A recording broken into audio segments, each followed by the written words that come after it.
wabarakatuh.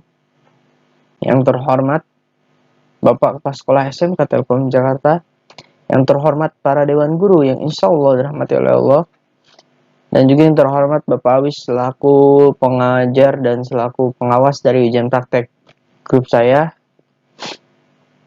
dan juga teman-temanku yang insya Allah dirahmati oleh Allah Subhanahu wa Ta'ala. Perkenalkan, saya Muhammad Rifki Aldi Pradana. Di sini saya akan mempresentasikan tentang materi instalasi kabel rumah yang sebagaimana dianjurkan untuk membuat tugas ujian praktek. Yang kebetulan pada saat ini ujian praktek dilakukan di rumah. Padahal saya sangat berharap ujian tahun ini bisa dilakukan di sekolah. Karena materi tahun ini itu sangat menarik. Dan harusnya ya bisa kita praktekkan untuk nanti bahan kita untuk melakukan prakrin. Cuman sayangnya karena ada COVID-19 ini kita harus menunda semuanya. Kita harus sama-sama berada di rumah. Dan jangan lupa jika kita ingin keluar, jangan lupa memakai masker, oke? Dan kebetulan karena saya di rumah, jadi saya tidak memakai masker. Dan saya sudah memakai hand sanitizer sebelum melakukan ini, agar kita selalu steril dan dapat terhindar dari virus yang tidak kita inginkan, oke? Kita mulai saja.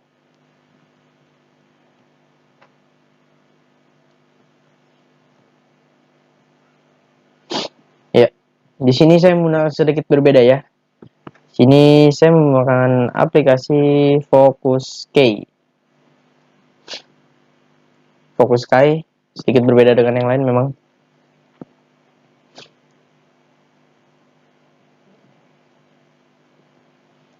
Instalasi kabel rumah. Perkenalan terlebih dahulu. Sekali lagi, Muhammad Rifki Aldi Pradana dari kelas 11 T5, nomor absen 23 dan jurusan teknik jaringan akses. Oke, kita kembali ke awal. Di sini kita masuk ke yang namanya instalasi kabel rumah. Sebelumnya, apa sih kabel rumah itu? Instalasi kabel rumah adalah persyaratan teknis atau standar yang harus dilakukan oleh instalator atau pemasang kabel rumah agar mempunyai kesamaan persepsi tentang instalasi kabel rumah, baik tentang materialnya maupun tata cara yang benar menurut spesifikasi yang ditetapkan. Dan next, yang pertama ini ada bisa disebutnya kayak APD ya, alat pelindung diri yang kita lakukan, atau dalam Inggrisnya ada Healthy Safety and Environment atau disingkat HSE. Oke, yang pertama di sini ada ini ya, full body harness. Full body harness itu yang ini nih, yang biasa nih, yang pengikat ini, yang diletakkan di badan, yang fungsi yang mengikat kita, yang fungsinya dimana lebih detailnya mengamankan gerak berlebihan dan terjatuh. Jadi supaya badan kita ini dapat ditopang dengan baik sehingga kita dapat terlindung secara aman, oke? Yang kedua di sini ada helm pelindung. Ya, yang ini kita sudah tahu lah pasti ya. Helm APD ini ya melindungi kepala dari panas, hujan, kejatuhan benda, percikan kimia dan listrik. Helm ini sangat kuat. Bahkan sudah diuji coba dengan menjatuhkan benda yang berat, helm ini tidak hancur. Memang ini sangat didesain sangat baik untuk alat pelindung diri yang baik. Yang ketiga di sini ada sarung tangan ya. Sarung tangan ini glove. Sarung tangan ya, sarung tangan APD yang biasanya sangat tebal. Ada juga yang terbuat dari bahan seperti kain tambang. Di sini fungsinya untuk suhu panas atau dingin, bisa untuk api, listrik, radiasi elektromagnetik, zat kimia dan virus patogen. Yang terakhir ada sepatu pelindung ya. Sepatu APD biasa ada dua, ada yang seperti boots ini atau seperti yang sepatu cats warna hitam yang depannya ada bajanya, yang sehingga bentuknya itu depannya sangat kokoh. Ini fungsinya untuk agar kita tidak tertimpa, tidak sakit mengenai kaki atau benturan benda berat atau tertusuk benda tajam. Ini sangat kuat, jadi tidak mudah tembus dan tidak mudah rusak. Atau terserang zat kimia ini juga sangat kuat karena ini anti ya, seperti kayak anti gitu. Dan juga tidak bisa listrik dan juga supaya tidak licin dan kesleo, oke? Next. Oke, yang ada material IKR. Yang pertama ada soket. Di sini jenis soket ada dua. Soket ini pertama kita jelaskan dulu ya. Soket merupakan terminal penyambung antara instalasi kabel dalam rumah atau indoor kabel dengan perangkat terminal misal pesawat telepon, sehingga mudahkan menyambung dan memutuskan hubungan antar terminal instalasi ke rumah. Jadi soket di sini dua. Yang pertama ada soket tanam, adalah soket yang pemasangannya ditanam pada dinding tembok yang biasa seperti yang saklar-saklar yang di rumah sering kalian temukan. Yang kedua ada soket tempel yang masanya tempel pada dinding tembok, kayu, sisi, meja, atau bidang vertikal yang menggunakan sekrup, paku, atau lem yang biasa juga kita gampang temukan. Oke, yang kedua ada raised floor. Ini seperti kotak terminalnya yang buat pembuka sambungannya. Di sini lihat, di sini ada kabel ini semua sambungan di sini. Di sini adalah kayak akses utama, akses awal masuk, dan juga akses ibaratnya simple kendalinya lah. Jadi kalau ada apa-apa, kerusakan bisa dilihat dari sini dan diperbaiki juga dari sini. Yang ketiga ada tray. Tray di sini ada bermacam ya. Yang pertama ada tray terbuka. Tray terbuka nih seperti ini, yang atasnya nggak ada penutupnya. Ya, yang digunakan pada jalur mendatar dan menurun, menempel pada dinding dalam ruangan, dan jalur mendatar di bawah lantai raised floor. Seperti ini yang tray terbuka, biasanya untuk supaya gampang mereka banget. Nah, lalu ada tray tertutup yang sama-sama digunakan pada jalur ini, tray tertutup ya, yang digunakan pada jalur mendatar dan menurun, menempel pada dinding dalam ruangan, dan jalur mendatar di bawah lantai. Ini juga nih, sama-sama sepertinya. Yang keempat ya, kita sudah tahu inilah pipa, oke? Pipa paralon, ada pipa lurus 5/8 dari PVC atau besi. Lalu ada pipa siku, bisa pipa siku dan PVC juga. Ya, selanjutnya kita next.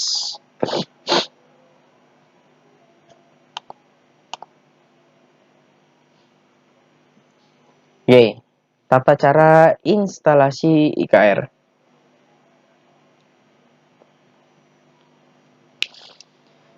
Di sini metode instalasi yang saya ketahui ada dua, dan yang saya cari tahu di internet juga. Di sini ada cara tanam, cara tempel. Oke, kita alihkan kedua ini dulu. Kita membahas tentang IKR yang berhubungan dengan FTTH atau fiber optic, fiber to the home. Kegiatan instalasi kabel IKR meliputi instalasi kabel fiber optik, UTP, dan multipair yang dimulai dari ONT atau OTP sebagai titik awal penarikan. Ya. Yang pertama cara untuk yang berhubungan FTTH adalah pasang ducting kabel sepanjang jalur tersebut dengan memperhatikan titik belok atau lekukan pada dinding. Yang dimana langkah-langkah instalasinya adalah sebagai berikut. Temukan jalur kabel yang akan dilalui. 2. Ukur panjang kabel listrik dari ONT dan STB ke jalur sumber listrik terdekat. Atau pilihan soket, outlet tanam, atau tempel atas persetujuan pelanggan. Biasanya kita harus minta kepada pelanggan terlebih dahulu apakah dia mau ditanam atau tempel gitu. Supaya sesuai kemauan pelanggan lah, dia merasa nyaman dan enak gitu. Yang ketiga, potong kabel indoor fiber optiknya, ya seperti biasa UTP dan multipair sesuai dengan ukurannya. Biasanya tiap rumah ada ukuran-ukurannya gitu. Dan 4, ada penarikan kabel dilakukan secara perlahan, segmen per segmen. Jadi supaya, karena fiber optik itu kan sangat bentuknya tipis, dan kalau kita bengkokkan dikit atau kita terlalu membengkokkannya itu biasa patah atau kayak ada sedikit retakan, itu saja dapat memberikan loss. Sini apalagi pada jalur berbelok ya, supaya nggak bending, kusut, atau patah dan terlipat. Karena nanti bisa jadi penghambatan pembiasan cahaya yang masuk. Jadi perampatan cahayanya nggak bagus. Yang kelima, kita pasang konektor. Konektornya biasa kayak ada, saya ada, cuman lagi dipakai bapak saya, emang bapak saya juga ingin. Ada SCUPC, RJ4, dan RJ11-nya harusnya dipakai mungkin ya. Pada masing-masing kedua ujung kabel. Oke, next. Yang keenam, koneksikan kedua ujung konektornya. Aduh, pencet.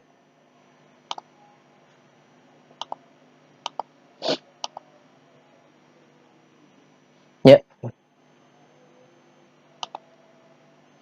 Koneksikan kedua ujung konektor ke perangkat OTP atau ONT dan roset, ONT dan terminal telepon. Yang ketujuh, tutup dan rapikan duct kabel. Yang ke-8, lakukan aktivasi dan pengesahan lain. Biasanya dilakukan setelah semua instalasinya selesai.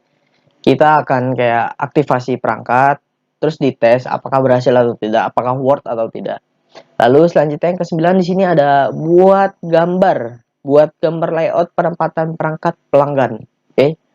Sini kita kayak gambar ngedesain seperti itu, seperti ya semacam arsitek mini lah. Kita jadi arsitek mini, kita nggambar desain dengan pelanggannya juga ya, apakah mau ditaruh di sini, mau taruh sini, agar kita dapat lebih detail dan mengetahui kayak panjang kabelnya, berapa yang dibutuhkan, berapa soket, dan tray-nya seberapa, agar lebih pas dan tidak ada lagi nanti kekurangan pada saat instalasi. Yang 10 di sini buat laporan material ya, ini yang tadi coba setelah menggambar desain. Jadi kan tertata. Di situ tray dibutuhkan segini, kabelnya dibutuhkan berapa meter. Terus tadi ada soketnya berapa buah. Lalu ada reset fluornya mau diambil berapa, mau ditempel atau berapa. Jadi semua tercatat dengan rapi. Oke, next. Oke, sekarang baru kita masuk ke metode instalasi kabel rumah pada cara tanam. Oke, teknik tanam di sini digunakan pada jalur mendatar dan vertikal menurun, yang dimana ditanam secara sejajar jalur PLN seperti ini ya. Bila tidak memungkinkan dapat dikomunikasikan dengan teknik tempel. Nah, seperti ini teknik tempel seperti ini. Soket dipasang pada saat akhir terminasi dengan menggunakan kotak akhir. Jadi seperti kayak teknik tanam tuh mungkin melalui belakang D-nya, yang dimana sesuai kabel PLN ya kan, sejajar vertikal menurun, atau mungkin yang lebih simpelnya teknik tempel, kita tinggal tempel dan sambungkan ke tiang seperti itu. Untuk tahap pemasangannya kita penentuan jalur lokasi soket dan titik persilangan agar tidak berbenturan dengan jalur kabel yang lain atau gimana. Yang kedua, pemasangan dan persiapan. Pemasangan dan perapian kembali dinding seperti semula. Jadi setelah kita lakukan, kita tuh juga harus membersihkan kembali dan merapikan kembali. Mungkin bisa ditambahkan dengan supaya kabel tidak terlihat dan tidak terlihat berantakan, kita bisa menggunakan pipa. Jadi kita menutup kabel tersebut menggunakan pipa, dan setelah sudah jadi kelihatan lebih rapih. Yang ketiga, penarikan kabel. Mohon maaf ini agak typo, maklum manusia. Yang keempat ada penyambungan urat kabel. Sini penyambungan urat kabel kayak seperti kita kupas. Kita ambil urat kabelnya, kita sambungkan ke jalur PLN. Oke, yang kelima ini ada pemasangan soket. Pemasangan soket ini adalah, mohon maaf ya, ada ajan sebentar. Jadi mohon maaf jika ada suara ajan. Yang keenam ini ada pengukuran hasil instalasi. Jadi setelah semuanya kita lihat hasil instalasinya, kita rekap apakah berhasil ya kan. Oke, next. Kita kembali ke sekarang membahas tentang instalasi kabel rumah yang cara tempel. Mohon maaf nih, saya agak sedang pilek ya. Teknik tempel ini seperti gambar ini seperti. Saya mendapatkan semua materi dari Google, dan ditambah saya dengan pengetahuan yang saya tahu. Digunakan pada jalur atas plafon mendatar dan vertikal. Biasanya seperti ini ada seperti di ujung-ujung pojok-pojok rumah. Jika kalian tahu, di ujung-ujung pojok rumah kalian ada seperti pipa-pipa kecil yang di situ dimana isinya kabel, yang biasa ada di plafon juga. Ada juga yang menggunakan resistor seperti yang di bawah lantai, seperti yang digambar awal tadi. Dan juga pada dinding yang menggunakan tray. Nah, ini yang saya bilang tadi. Biasanya di dinding pojok rumah atas kalian lihat, di situ ada tray-tray ya kan yang menutupi. Nah, jika kalian buka itu isinya kabel ya kan. Lalu pada plafon juga menggunakan pipa tray tertutup. Atau boleh juga yang terbuka khusus menggunakan paralel minimal 6 pair kabel, hanya 6. Supaya tidak, kalau maksudnya 6 supaya tidak keluar, oke. Jika kita menggunakan banyak, nanti yang ada malah keluar semua jadinya berantakan. Nah, jika pada raised floor yang di bawah lantai atau yang di atas plafon yang bisa dibuka itu dapat menggunakan pipa tertutup maupun terbuka juga. Bila menggunakan pipa jalur tidak boleh diisi lebih dari 3 pair kabel. Karena ini ketentuan lain mengacu pada teknik IKR tanam. Next. Oke, selanjutnya kita akan membahas instalasi kabel rumah pada rumah baru. Oke. Yang pertama, tata cara instalasi kabel rumah pada rumah baru sama dengan cara instalasi rumah lama. Namun, pada rumah baru ini kita lebih mudah dan diberikan beberapa keuntungan gitu loh. Nah, ini hasil-hasil kerjanya. Nah, ini instalasi kabel rumah yang tempel nih. Oke, dari semua yang awal tadi, ini yang instalasi kabel rumah tempel. Pada rumah, jalur penarikan instalasinya akan lebih rapih, dapat dilakukan sistem tanam karena semuanya kan belum jadi. Jika mungkin kalau udah rumah jadi, rumah lama kan kayak kita melakukan sistem tanam yang ada berantakan dan menghancurkan pondasi rumah juga. Yang kedua, proses penarikan lebih mudah karena tidak ada hambatan, tidak ada halangan barang atau apapun, dan kita dapat leluasa. Yang ketiga, dapat dilakukan secara integrasi dengan pekerjaan instalasi lain. Jadi kita bisa ngelakuinnya nggak cuma satu doang. Kita mungkin bisa memasang instalasi lampu, penarikan listrik dari rumah, nah itu juga bisa. Dan juga menekan biaya instalasi. Karena apa? Karena ini sangat mudah, tidak perlu menghancurkan atau membuka sesuatu.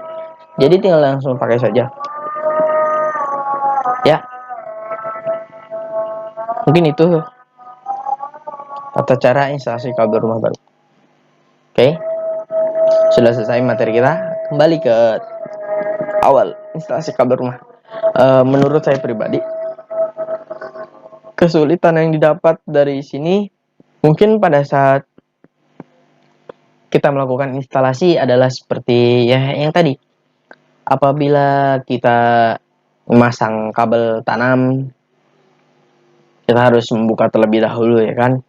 Jadinya harus seperti merusak sedikit pondasi atau biasanya yang sudah ada, atau instalasi tempel yang biasa jadi kayak memakan tempat juga.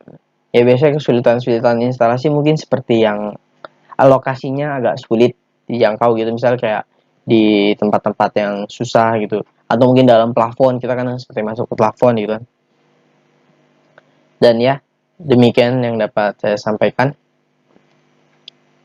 Jika ada kesalahan mohon dimaafkan, kurang lebihnya mohon maaf, oke? Dan ingat teman-teman, stay safe, stay healthy, jaga kesehatan, dan semoga sehat selalu. Assalamualaikum warahmatullahi wabarakatuh.